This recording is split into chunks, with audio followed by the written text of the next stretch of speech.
Now, I thought I'm interesting little piece of history the other day. Have you ever heard of David Attenborough? I know the name, but I don't really know. British guy, very much into nature, was hired by the BBC in the 1950s to travel around the world and check out on the declining apes and that kind of stuff. Right. And even now, like he's in his 90s and he still does narration for a whole lot of the nature shows. Anyway, he was one of the main men in the BBC in 1966, 67, 68. Was instrumental in getting Monty Python accepted by the BBC. They almost fired him over it because they kept saying, all these higher-ups kept saying, like, it's so weird. Like, why do they go around just slapping people and things like that? Like, what's that all about? And anyway, he thought they were fabulous, and he was one of their main men there, and very big in getting them on there. Nice. It's always nice. The man of culture. You know, he's not just about fancy science and stuff. Yeah. He's also.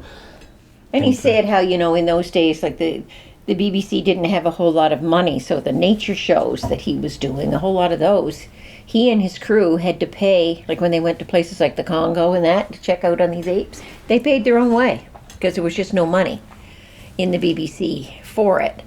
And it was still pretty bad, he said, when the Python series started.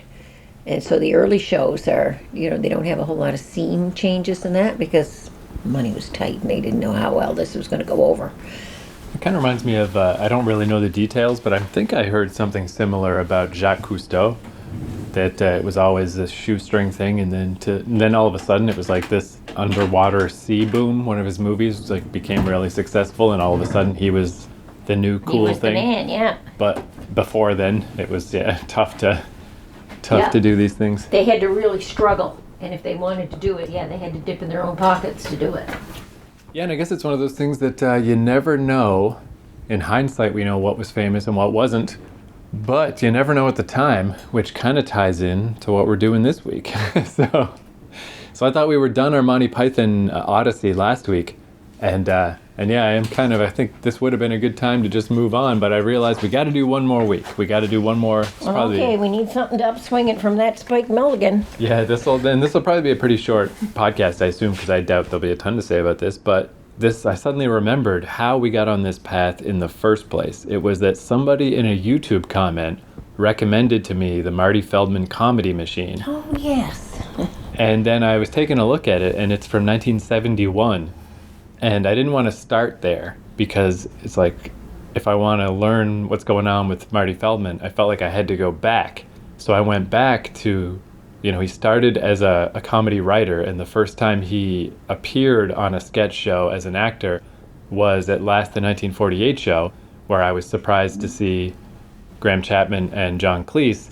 And then that's why we got off on this whole tangent about the origins of Monty Python, but it was actually meant to be the origins of Marty Feldman. So now to finish this all off, now that we have finally gone through all of the members of Monty Python and all the shows they did before Monty Python, and then we finally watched Monty Python, and then we watched the show that inspired Monty Python, and I thought we were done, and then I'm like, wait a second though, the whole point of this from the beginning was the Marty Feldman Comedy Machine, so we got to watch that, to bookend this or whatever. But yeah, like as I was saying with Monty Python, how you could research Monty Python till the end of time. Even just the Wikipedia page you could read all day, and you could just read books and just all kinds of stuff. Whereas this show is the opposite. Like I was saying, you just don't know what's going to catch on and what doesn't. There's only a tiny little article about this, almost no information. Even if I wanted to know more about the Marty Feldman Comedy Machine, it would be hard to find out. But what I do know, it was a 1971 comedy variety sketch series. It aired in the US on ABC, which is a little unusual. They co-financed it. It has opening and closing animations by Terry Gilliam, so there's still some Monty Python connection in there. And Marty Feldman himself, comedy writer, became known as a performer on At Last the 1948 show. This came out in 1971, only ran this one season, and just judging by the lack of information, I assume was not extremely successful. Then a few years later, in 1974, he appeared in Mel Brooks's Young Frankenstein, and that started that whole branch of his career. And then he passed away of a heart attack in 1982. So this is just right in the middle. He's not a young new guy anymore, but he's not as famous as he would later be. This is just his middle show. So while the Python guys were off doing Monty Python, Marty Feldman was doing this. So I guess we'll just watch it and see what we think about it. Yeah, because I mean, at the very least, regardless of how this goes, this is what got us. Maybe that's the thing too. Is like even now, at the time, obviously Monty Python was more famous than this show. No one's ever fucking heard of this show. I don't even know why the YouTube commenter recommended it to me. Just because we're watching obscure shows, I guess. And even now, the main thing I can say about it is like, hey, it sent us on this whole odyssey of researching Monty Python. Thanks a lot, Marty Feldman. He's probably looking down on us from the beyond, and it's just like, God damn it, like still no one cares about my show. They only care about Monty Python. But yeah, we'll see. Who knows? Could be a diamond in the rough. So this is the episode from 1971, October 1st. But yeah, it's on YouTube. Comedy Machine 1971-10-1. So that's the episode we're watching. Oh yeah, this is also surprisingly long. It's not a half-hour show. It's 50 minutes. Really? Yeah, so that's unusual. Oh, yes, very reminiscent. Look at that.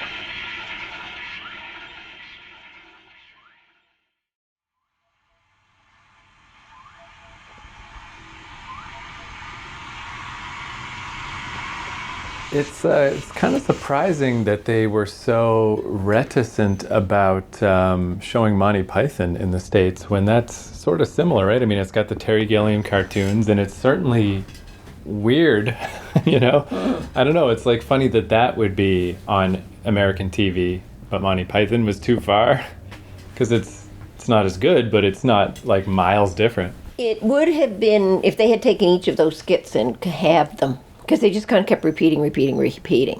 Yeah, which actually that's kind of interesting. Because I had forgotten to check. So while we were watching that, I jumped on the YouTube video of that just to look at the comments. And mostly it definitely did play in America. Lots of American comments of like, oh, I remember watching this show when I was a kid, this weird show. But apparently the American version was an edited down half-hour version. So I don't know if that means half as many sketches or if they cut the sketches in half, because they could have. Yeah, they could have. And they would have been better if they had. Yeah.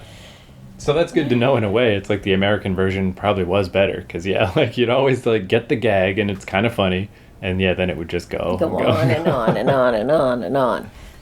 Yeah, it is very similar to Monty Python. Yeah, like it definitely started out, I think when we started watching it, it was like, yeah, this is pretty good. But yeah, it just kind of never takes off. It never quite leaves the ground. And it's funny to see how that episode of the 1948 show we watched had that sketch where they kept giving the priceless heirlooms to Marty Feldman and he smashed them. And then there was like 3 separate sketches here that were purely about him smashing things. Yeah. Like that's definitely, he loves that. But when I say they could have been halved, like the one about the fly, once you kind of got the image of the cymbals, him going crazy with the cymbals and wrecking the orchestra, they could have done that in half the time and then stopped it. And it would have been a lot better too, because that subjectivity of comedy or whatever, it wouldn't give you so much time to dwell on it, because it's definitely less wacky than the Spike Milligan stuff we watched last week, but it's still not particularly grounded. It's still weird stuff that doesn't really make sense, but if you got out of there in 2 minutes, you wouldn't think about it. But when you're there for 5 minutes, you're like, what even is the premise here? Why are we watching this? What is this?